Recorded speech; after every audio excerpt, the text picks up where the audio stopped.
तो दोस्तों आज आए हैं ओ जनरल इन्वर्टर एसी में स्टेबलाइजर लगाने। स्टेबलाइजर लगाने क्यों आए हैं? देखिए, कंपनी बोलती है कि हमारे इन्वर्टर एसी में स्टेबलाइजर लगाने की जरूरत नहीं पड़ती, पर यहाँ पर देखो हम लोग स्टेबलाइजर लगाने आए हैं। क्यों लगाने हैं? देखो यहाँ पास क्या इन्वर्टर एसी में बार बार इसका किट जल जा रहा था, क्योंकि यहाँ पास दुकान में आपका वोल्टेज कम ज़्यादा बार बार वोल्टेज कम ज़्यादा हो रहा था, कम ज़्यादा हो रहा है। इसलिए हम लोग क्या स्टेबलाइजर मंगाए हैं। स्टेबलाइजर मंगाने का वही रीजन है, क्या वोल्टेज इन्वर्टर एसी है तब से भी देखे कोई भी कंपनी लोग बोलते हैं क्या, देखो अब कंपनी में जाओगे इन्वर्टर एसी लेने जाओगे तो कंपनी बोलती है कि हमारे इन्वर्टर एसी में स्टेबलाइजर लगाने की जरूरत नहीं पड़ता, क्योंकि हमारे इन्वर्टर एसी में ऐसा सिस्टम दिया है कि जैसे वोल्टेज कम आएगा तो वोल्टेज बढ़ा के देगा, वोल्टेज ज़्यादा आएगा तो वोल्टेज कम करके एसी चलेगा।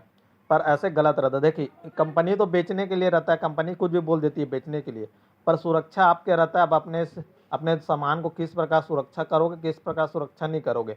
इसलिए देखिए यहाँ पर क्या है, दुकानदार भी किए हैं इन्वर्टर। देखिए इन्वर्टर एसी है, यहाँ पर दुकानदार भी ऐसे समझ के मंगा लिया था 5 इन्वर्टर एसी, पर बार बार 2-3 एसी का किट बार बार जल जा रहा था, क्योंकि यहाँ पर वोल्टेज का बहुत दिक्कत हो रहा था, कम ज़्यादा हो रहा था वोल्टेज, तो बार बार इसका किट जल रहा था। बार बार परेशान होने के बाद इसके बाद डिसाइड किया गया कि स्टेबलाइजर लगा लिया। स्टेबलाइजर लगाने के बाद क्या होगा कि वोल्टेज कम ज़्यादा होगा तो कोई दिक्कत नहीं होगा, इसलिए हम लोग यहाँ पास क्या स्टेबलाइजर लगा रहे हैं। तो वोल्टेज ज़्यादा रहेगा तो आपको स्टेबलाइजर क्या कम करके देगा, कम रहेगा तो वोल्टेज बढ़ा के देगा। स्टेबलाइजर देखो सामान का सुरक्षा आपका है।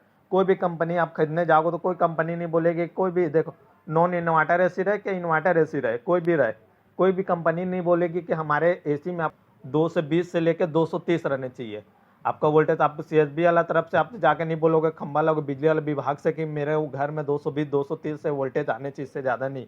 आपका उपकरण है, महंगा है, तो आपको ध्यान देना है आपको किस तरह अपना सामान को बचाना है। वो जिम्मेदारी आपके, दुकानदार तो कुछ भी बोल के बेच देंगे, पर आपको ध्यान देना है, आपको समझना है कि यहाँ पर क्या करना है। दुकान में कुछ खराब होगा तो दुकान एक बार रिपेयरिंग करेगा, नया रहेगा तो बार बार रिपेयरिंग करने नहीं आएगा, बार बार आप ही को किट ज़्यादा महंगा पड़ेगा तो आप ही को किट बार बार चेंज करवाना पड़ेगा। इसलिए सुरक्षा आपके करना है।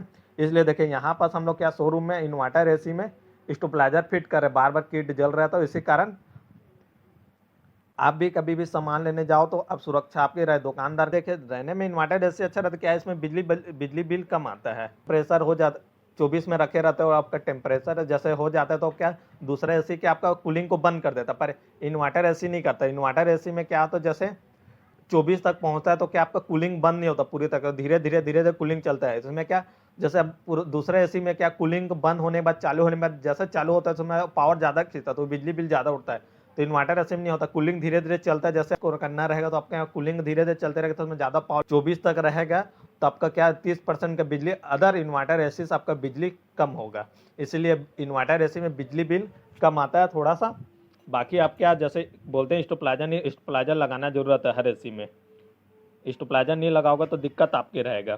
ठीक है, वीडियो पसंद आया तो लाइक एंड सब्सक्राइब करना। मिलते हैं नेक्स्ट वीडियो में, चलिए।